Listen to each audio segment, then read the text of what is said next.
Case number 2401. Jangaiah ఎవరు sir? నేను చెప్పు. మీ లాయర్ ఎవరు? లాయర్ లేరు సార్.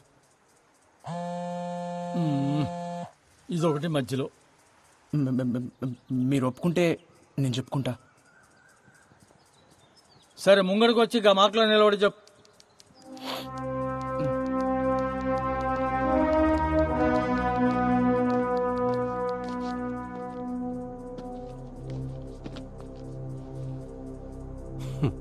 సార్, 2012 అనుకుంటా సార్, నెల్లూరు జిల్లాలో ఒక ఆయన్ని ఊరంతా కలిసి పండుడగొట్టి చెట్టు కట్టి కిరసనాయలు పోసి కాలు చంపేసిర్రు. చేతబడి చేస్తుండనే అనుమానంతో కేసు పోలీస్ రికార్డ్స్లో లేదు సార్. గట్లనే 2016లో సార్, గిడనే వరంగల్ పక్కన ఒక కుటుంబం మొత్తాన్ని నాటుసారా పోసి కాల్చి చంపేశారు సార్.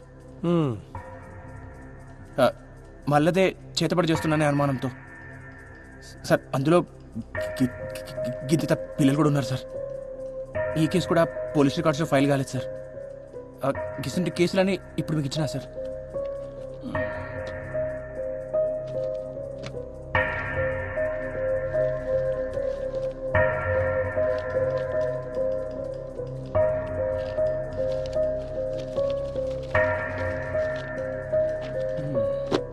అసలు ఏం చెప్పాలనుకుంటున్నావా నువ్వు?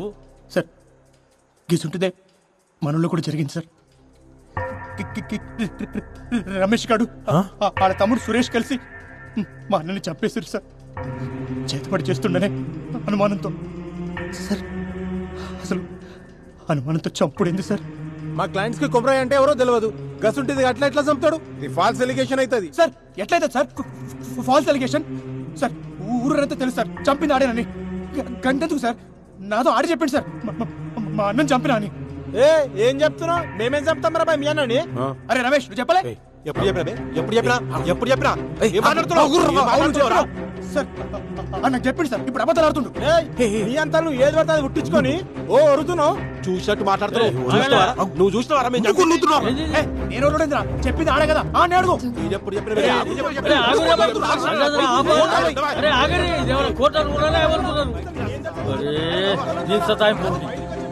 సంపుతుందిరా నాయన.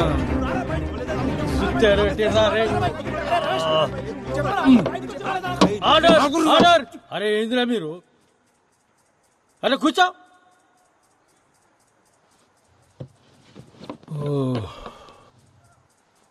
ఈ పంచాయతీకి ఇట్లా తేలిదు కానీ ఈ దినం వచ్చే నెల 15 తారీఖు పెట్టుకుందామా? ఉదయం 10 బజాకి వచ్చేయండి ఆ రోజు. పోండి ఇక పోండి. Next case 2501. గట్ల చూడకురా. ఒక చాయ్ చెప్పురా. కోర్టులో జంగయ్య వాదనను బట్టి కొమరయ్య ఒక్కడే కాదు, అతనిలా చాలా మంది మూఢనమ్మకపు ముసుగుతో చంపబడ్డారని తెలుస్తుంది. సంతోష్, జంగయ్య చెప్పినట్లు మూఢనమ్మకాల పేరుతో ఇంకా వ్యక్తులు చంపడం ఉందంటారా? ఎందుకు లేదండి, అదే కదా జంగయ్య చెప్పాడు. గత 8 ఏళ్లుగా భారతదేశం మొత్తం ఇలాంటి సంఘటనలు ఎన్ని జరిగాయో మెన్షన్ చేశాడు. నాకు తెలిసి జంగయ్య తన కోసం పోరాటం లేదు, మన కోసం పోరాడుతున్నాడు. జంగయ్య చెప్పింది నిజమేరా.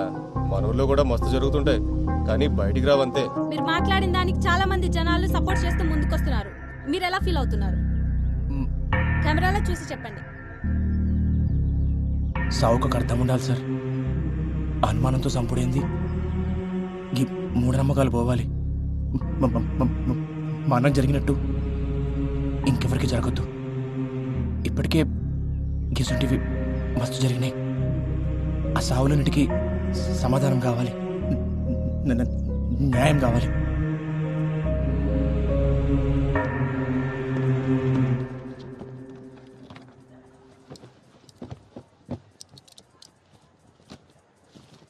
Case number 2401.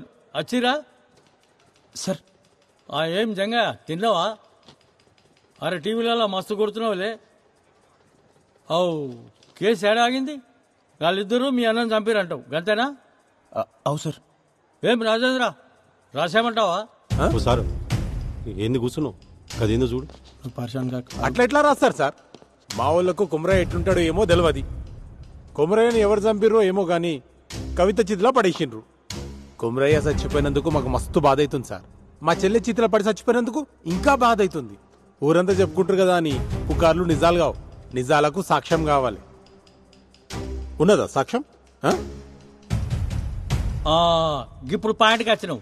ఏం జంగయ్య, సాక్ష్యం ఉందా మళ్ళా? సార్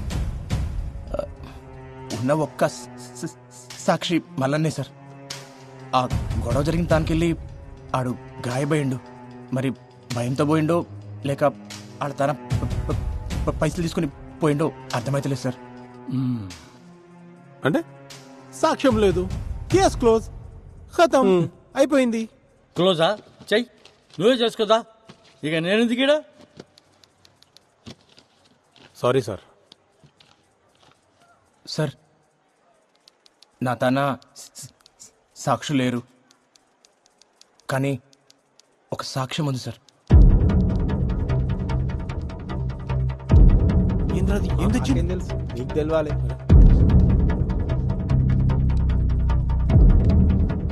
గది చూసి మీరే చెప్పారు సార్. చూడమ్మా, నీ మొగుడు చచ్చిండు, వాళ్ళ చెల్లి చచ్చింది, తప్పే వాళ్ళదైనా అయిపోయింది. ఇప్పుడు జరగాల్సింది చూడు. ఇగో పట్టు 50,000 అక్కడికి వస్తాయి. వాళ్ళకి ఇయ్యాల్సిన పనులే నేనే పట్టుబట్టి ఇప్పిస్తున్నా, చూసుకో.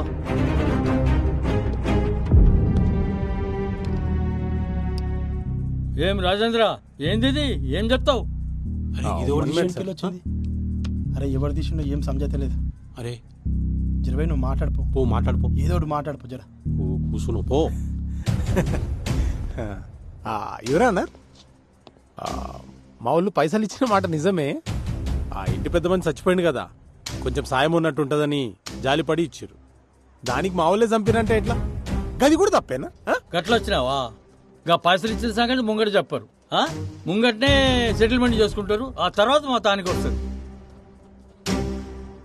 నువ్వేంద్రబాయ్, వాళ్ళు తన పైసలు తీసుకుంటావు, ఉల్టా మీదకి వెళ్ళి కేసు బీ పెడతావు. ఈ పంచాయతీకి ఇట్లా తేలదు కానీ ఈ కేసు ఇన్వెస్టిగేట్ చేయడానికి ఒక కమిటీ వేస్తా. ఈ నెల 21వ తేదీకి ఫైనల్ జడ్జిమెంట్ ఇచ్చేస్తా. హలో రాజేంద్ర, పరేషాన్ కాకు, కేసు క్లోజ్ చేద్దామా రోజు? పోయి సరే సార్. ఎస్మిలాడ్ మరో మలుపు తిరిగిన కొమరయ్య కథ. కొమరయ్య కేసు ఏం జరిగిందో ఆధారాలతో ఒక వారంలోపు నివేదిక ఇవ్వాలని పోలీస్ శాఖను కోరిన న్యాయస్థానం.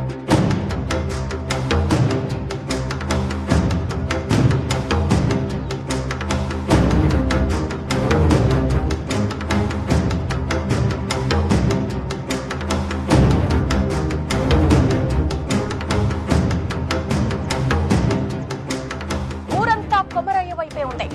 కవిత వాళ్ళ అన్నను శిక్షించాలని అంటున్న ఊరి జనం.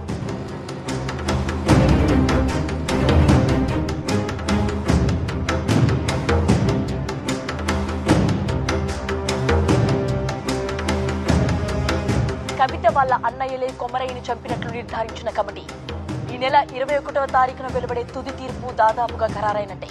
కొమరయ్య చావుకు న్యాయం జరుగుతుందని ఆ ఊరు ప్రజలందరూ ఎదురు చూస్తున్నారు.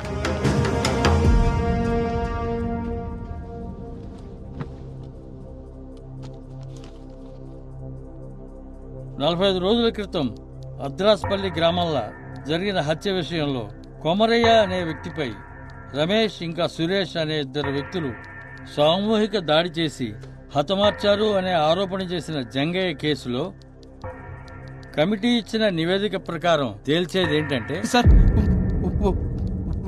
ఒక్క నిమిషం. మీరు తీర్పు చెప్పే ముందరా నాదొక్క మాట సార్. అరే మళ్ళేంది ఇప్పుడు? నేను ఈ కేసు వెనక్కి తీసుకుంటున్నాను సార్.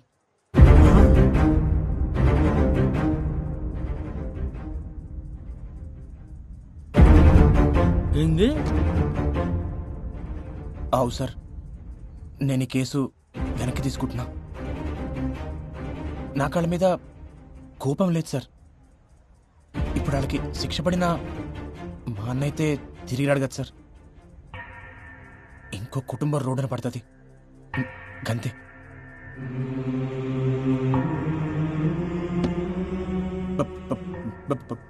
భారతదేశపు ఆత్మ గ్రామాల్లో ఉందని గాంధీ గారు చెప్పారు.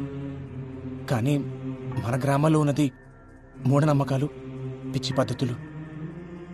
పద్ధతులు ఉండాలి సార్. కానీ అవి ప్యానల్ పొయ్యికి కానీ తిని కాదు కదా సార్. ఒక మనిషి కోపానికి 10 మంది బలం తోడినంత మాత్రాన ఎవరినైనా చంపేస్తారా? ఊరంతా కలిసి ఒక్కడిని చంపుడేంది సార్? గిసంటి వాటికి కేసులుండవు సార్. దొమ్మి కేసు కింద తీసిపడేస్తారు సార్.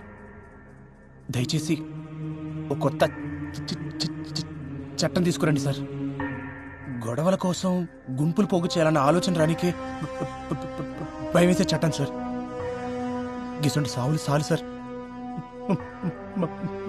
మా అన్నకి జరిగినట్టు ఇంకెవరికి జరగొద్దు సార్. అంతే. జంగా, అరే జంగా, రేయ్.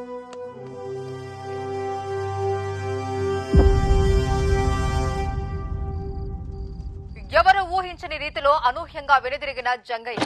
నిన్నటిదాకా అన్న కొమరయ్య కోసం పోరాడిందంతా డబ్బులు చేసుకోవడానికేనా? ఇదివరకే కవిత అన్నల దగ్గర 50,000 తీసుకున్నట్లు కోర్టులో అతనే ఒప్పుకున్నాడు. ఈసారి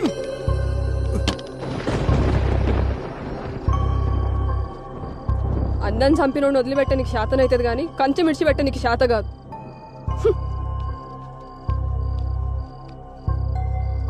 అయినా పానం పెట్టి పెంచినోడిని పట్టించుకోకుండా ఎట్లుంటారు? విశ్వాసం ఉండాలి దేనికైనా. బయటోళ్ళ కన్నా ఇంట్లోళ్ళని చూస్తుంటేనే మస్తు కోపం అవుతుంది. సప్పుడు చేస్తలేమరా? ఏమైంది అసలు?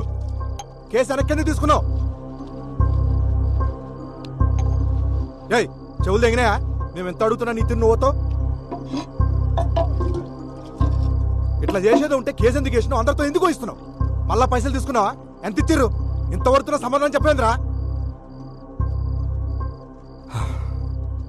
ఏం పాపం చేసిన రాడు? నీ అసలు తమ్ముడు పుట్టిండు.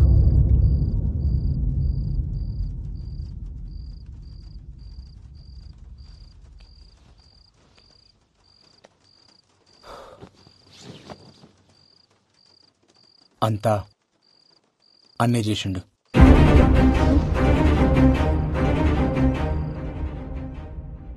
వదినా, అన్న చనిపోయే ముందు రోజు నీతో ఏమేమి చెప్పిండో, ఏమేమి మాట్లాడిండో జరంత యాడ్ చేసుకొని చెప్పొదినా. వదినా, నీకు యాదుకున్నంత వరకు ప్రతి చిన్న విషయం చెప్పు. ప్రతిదీ.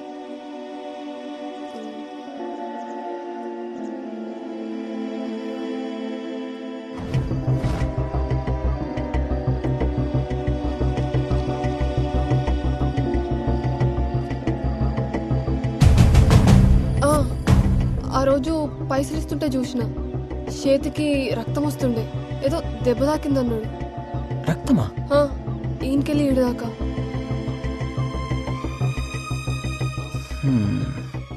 రక్తం వచ్చుడేంది?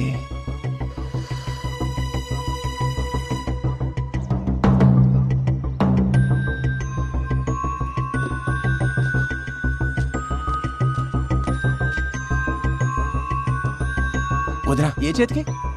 కుడి చేతికి.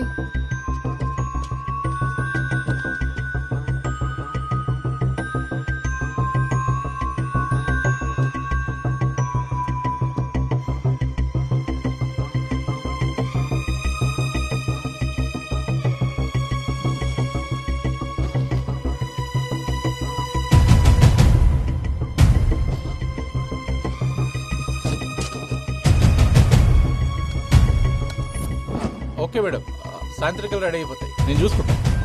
రే, ఎడకెళ్ళి తెచ్చినవరా? దూడ రక్తం ఇది. సరే, మళ్ళా కలుస్తా. సార్ సార్ వస్తున్నా సార్. దూడ రక్తమా?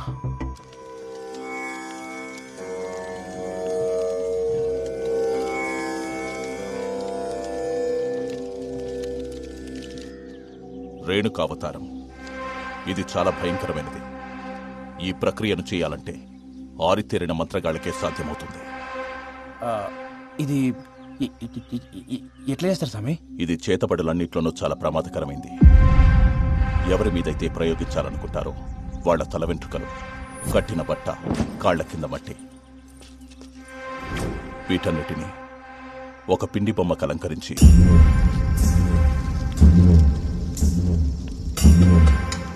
అప్పుడే పుట్టిన పసికందు బొడ్డు పేగుతో పాటు ఒక ప్రాణి కలేపరాన్ని మట్టిలో కలిపేస్తారు.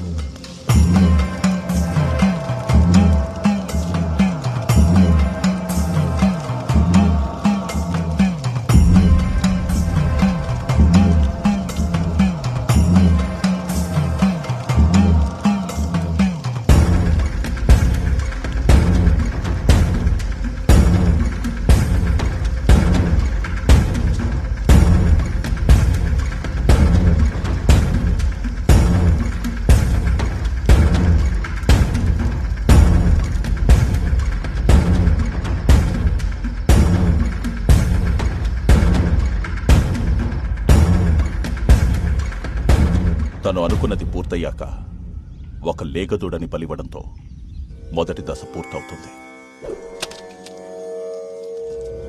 తర్వాతి దశ ప్రయోగించిన వాడి ప్రాణాలు కాపాడుకోవడానికి చేసే ప్రక్రియ. రేణుకావతారం చాలా ప్రమాదకరమైంది కాబట్టి తిప్పికొట్టే అవకాశాలే ఎక్కువ. ఇది ఎవరి మీదైతే ప్రయోగించబడుతుందో వారి చేతి దగ్గరే చేయాలి. తనవి కాని పాదరక్షలు మాత్రమే ధరించి దిగంబరుడిగా ఉండి నియమాలు ఆచరిస్తూ పూజను పూర్తి చేయాలి. అప్పుడు గాని ఆ రేణుకా శాంతించదు. అసలు ఇట్లా చేతబడి చేసే వాళ్ళకి నియమాలుంటాయా? చాలా నియమాలున్నాయి. ప్రతి గురువారం 108 బిందెలతో తలస్నానం చేయాలి. ఇంటి గుమ్మానికి ఎప్పుడూ నిమ్మకాయలుండాలి. రంగు మారిన నిమ్మకాయలు అనర్థానికి సంకేతం. మంచానికి అడ్డంగా పడుకోకూడదు. చేతబడి సమయంలో పూజ పూర్తయ్యే వరకు సంభోగించకూడదు. ఇవాళ ప్యాన చూస్తుండే నేను పండుకుంటాను.